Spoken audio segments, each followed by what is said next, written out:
Olá pessoal, tudo bem? Esse é o primeiro vídeo da Equipe Mentoria, um tema muito legal. Hoje a gente vai falar um pouco sobre medo. E esse tema, ele na verdade surgiu através dos nossos meninos mesmo, fazendo a mentoria.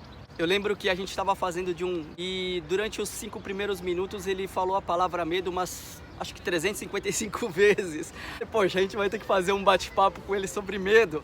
E ficou legal esse bate-papo, a gente, vamos trazer isso para o nosso primeiro vídeo do YouTube. E aqui estamos nós falando um pouco sobre medo. A primeira pergunta que eu queria falar para vocês é a que eu fiz pro menino. Medo é bom, ruim ou péssimo?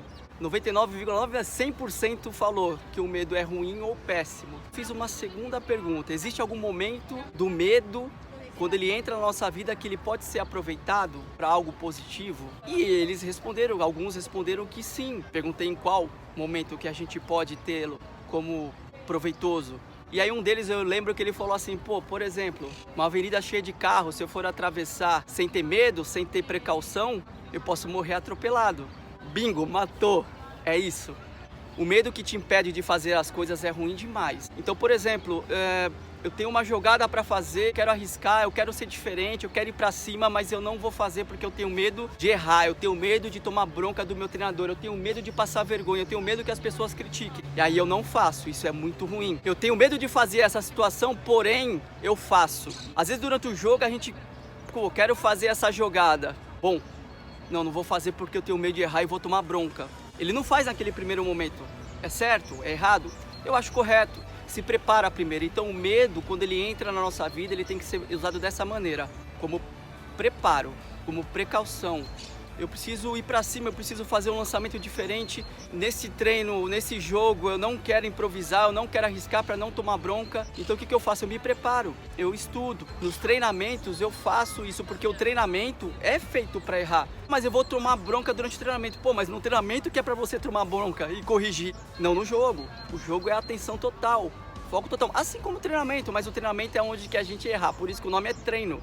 Pra gente treinar, pra gente desenvolver. Tem uma palavra muito forte que eu achei muito legal, que eu vou trazer para vocês. Está em 2 Reis, capítulo 6, 15 a 17, fala assim: o servo do homem de Deus levantou-se bem cedo pela manhã.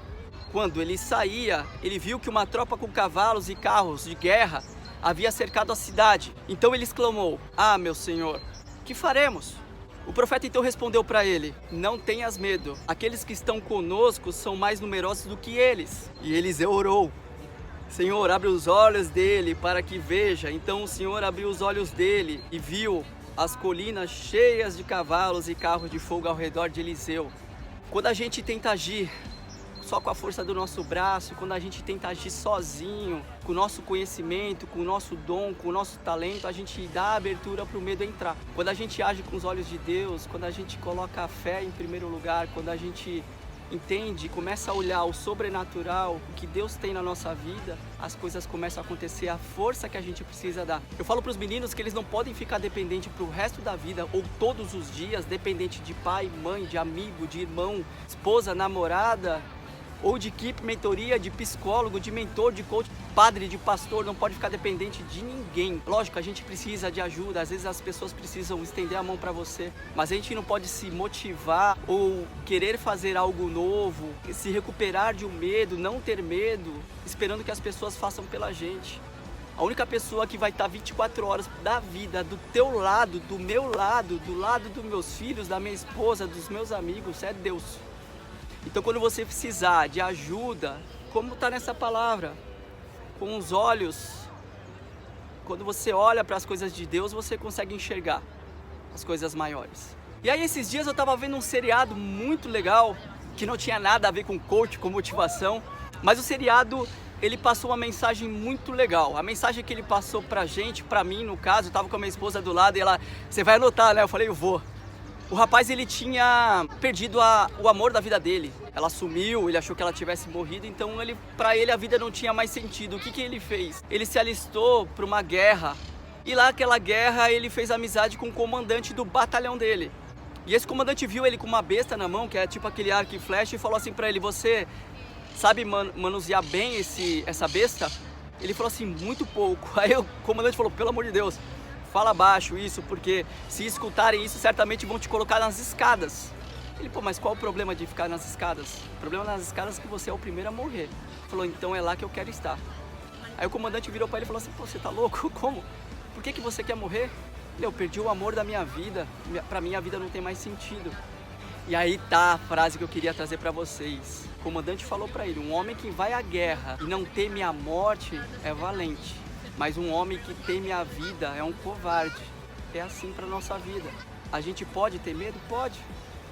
Desde o momento que a gente acorda e respira, a gente está sujeito a ter medo, a gente é ser humano. O que a gente não pode é viver com medo, viver do medo. O que a gente não pode é limitar a nossa vida por causa do medo. Essa frase desse comandante também me marcou muito, porque se a gente trazer para o nosso dia a dia do futebol, a gente começa a entender também isso, né? Um jogador que vai a campo e não teme fazer algo novo, que não teme ir para cima, não teme fazer algo diferente, quer ser diferente dos iguais, como eles falam, é um jogador diferenciado, é um jogador valente. Mas aquele jogador que vai ao campo e faz o mesmo que os outros fazem, tem medo de fazer as coisas, é um covarde, é um jogador igual aos outros. No Brasil existe um estudo que fala que apenas 2% dos jogadores do Brasil ganham acima de 12 mil reais. O que você quer ser? Você quer ser 98, que ganha um salário mínimo?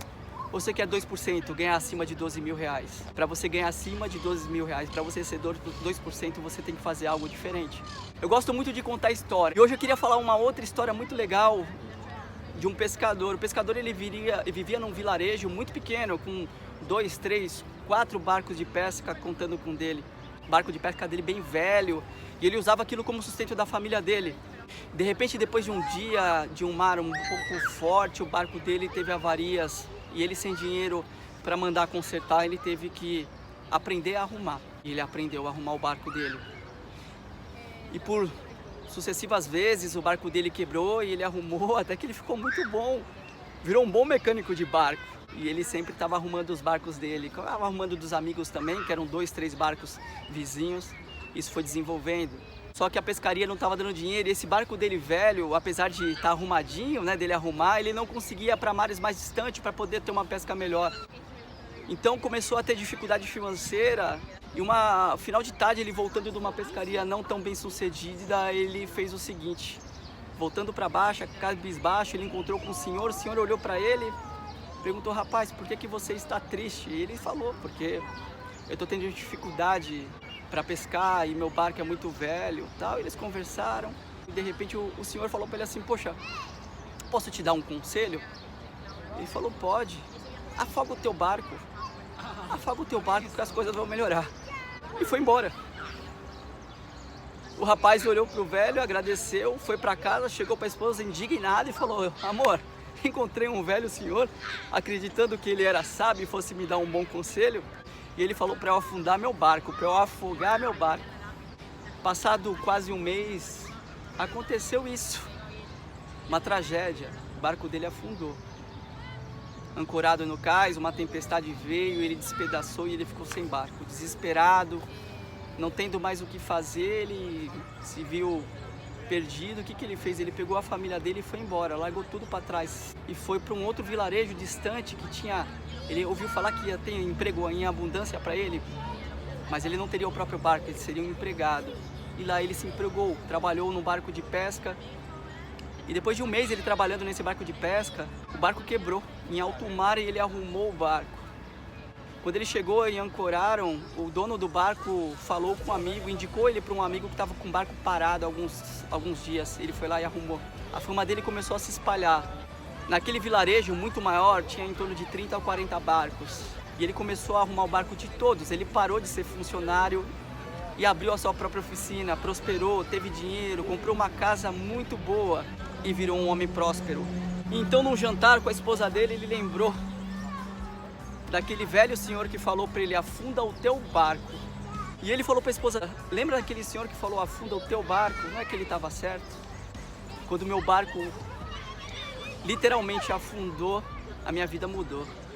A moral que a gente leva dessa história é pra gente desapegar da nossa raiz, desapegar dos nossos velhos hábitos, fazer algo diferente. Quando ele não teve mais medo porque ele não tinha o que perder, quando ele não tinha mais para onde sair, ele fez com que o instinto de sobrevivência dele falasse mais alto, ele abriu a mente dele, conseguiu enxergar além do que estava na frente dele, porque se ele ficasse só enxergando o que estava na frente dele, era pobreza e tristeza, ele ia se afundar cada vez mais. Então quando ele viu algo distante, algo além, foi onde ele prosperou.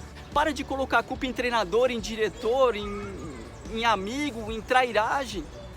O dom e o talento, a força de vontade, o estudo, querer ser diferente, supera tudo isso. E o teu diretor não gosta de você, ou você acha que não gosta de você, engole ele com o teu futebol.